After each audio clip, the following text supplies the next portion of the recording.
Hi everybody, this is Rita Townsend, and it's another Friday afternoon, and I chose to sit outside in the Florida sunshine because that's where I feel like it's kind of my roots, it's kind of my heritage, and it just makes me feel good to know that Florida sunshine is all around me. So let me tag a few of my friends and let them know that I'm on this afternoon.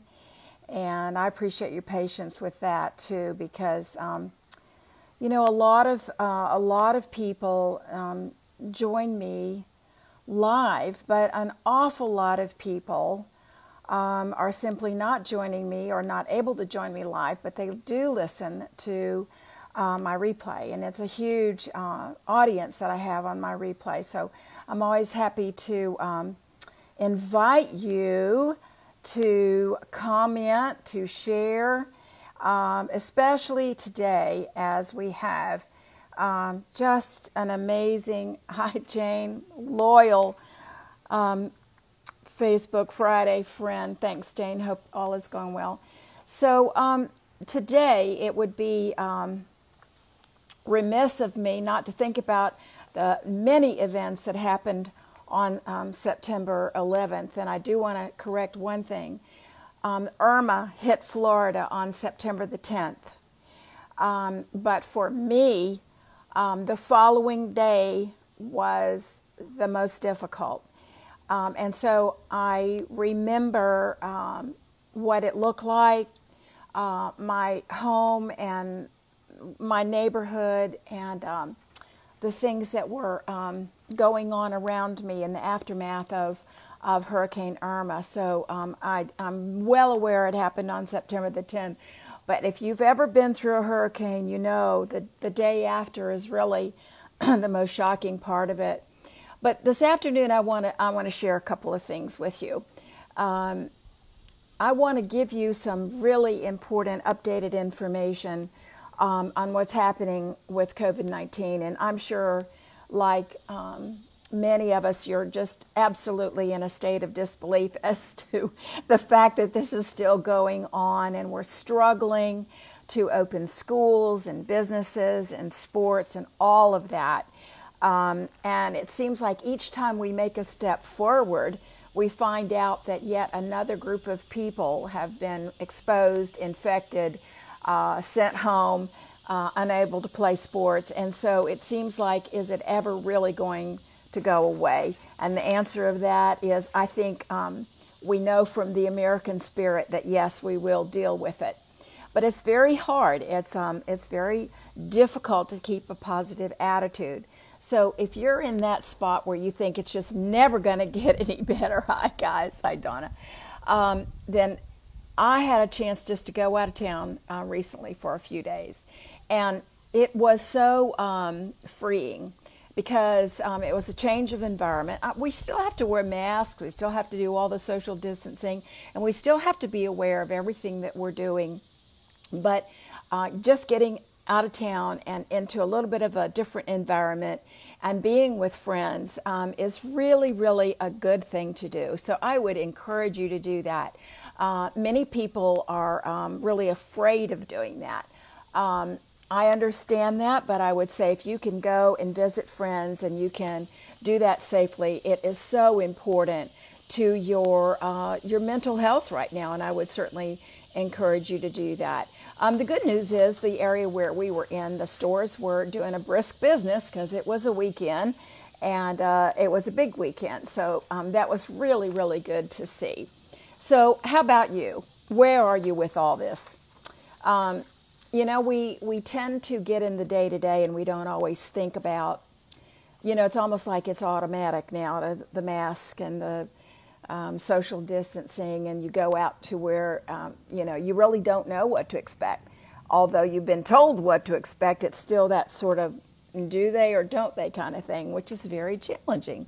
But I want to share with you some very recent information from Mayo Clinic.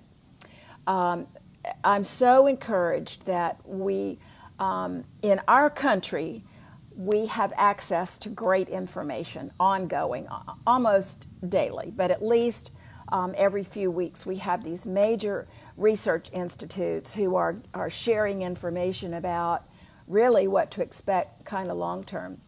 And there are some new things that are cropping up that I want to make you aware of before I share the second half of my my little story today. And as I said, this is from Mayo, and you need to know what Mayo Clinic is sharing now. There's an anomaly about this COVID-19 now. There tends to be pretty frequently a recurrence of COVID-19. There is some discussion about the severity and how it's transmitted and all that, but I won't go into that today. But if you're really curious about it, I encourage you to go to Mayo newsletter. It's free. You can look all this information up. But here's what's happening. It's something called long haulers effect. And even though there is verification, validation that you may be over COVID, there are long-term effects that are being diagnosed now, pretty serious nature. And they can be symptoms that you might feel are related to something else. Cough, muscle weakness. We know that it does affect the lungs. So some of those things you may think may not still be COVID. Indeed, they might be. So even when these people have been tested as being negative after they've had it, and maybe even antibodies, there still is this anomaly called long haulers effect that has some symptoms that reoccur, and they don't need to be ignored or minimized. But here is the other part of that I want to share. There is also research that's showing that this long hauler effect can actually do more serious damage than the original infection with COVID, and that is lungs and cardiovascular health. So all of that, not to scare you, all of that to always encourage you to really be on top of things and understand what's happening around us, and not get to the point where we're almost jaded, whether we've been affected directly or not.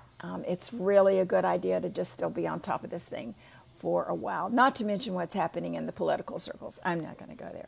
But here's a little story I want to share with you today about September 11th. For many people, it was a life-changing event. To go about your normal activities, being in your car, maybe carpooling, going to exercise class, going to work, whatever you were doing in that early morning time frame, and to hear what was originally reported completely erroneously and wrong. And as the next hour or so opened more information to the general public, what was happening at the Twin Towers in New York was just absolutely unbelievable. For some of us, it was reminiscent of earlier, President Kennedy's death, Robert Kennedy's assassination, Martin Luther King, some of those just life-changing, gut-wrenching events that first is really hard to believe, and now in our modern times we see it hour by hour. But I want to share with you a real personal story of something really amazing that came out of that day that we consider in our family as a generational change, all really positive.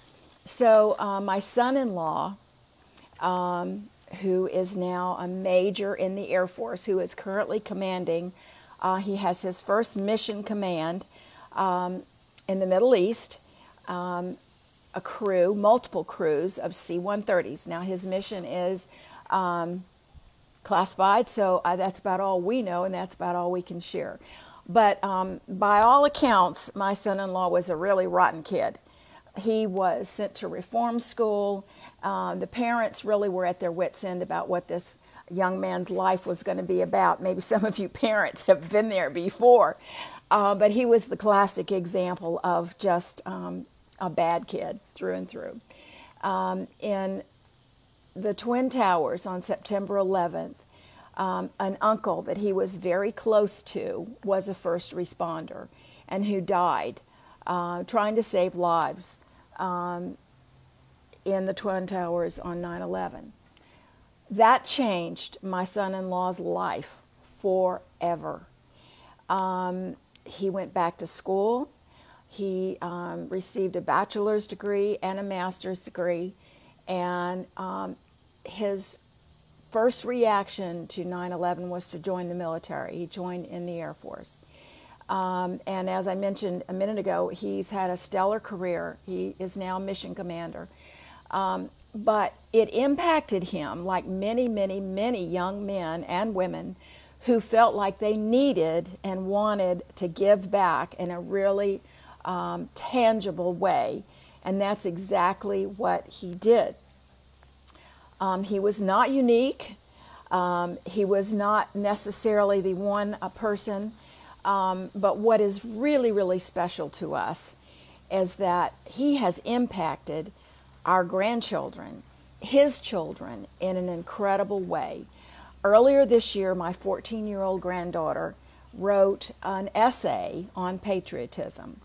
And out of 100,000 submissions in the state of Florida, our 14-year-old granddaughter won first prize, which of course was money towards a college scholarship.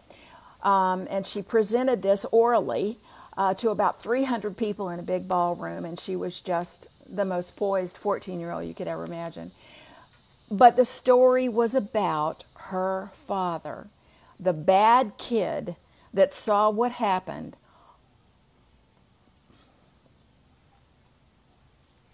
on 9/11, and it changed her life. As a 14-year-old, she shared that, poised and beautiful.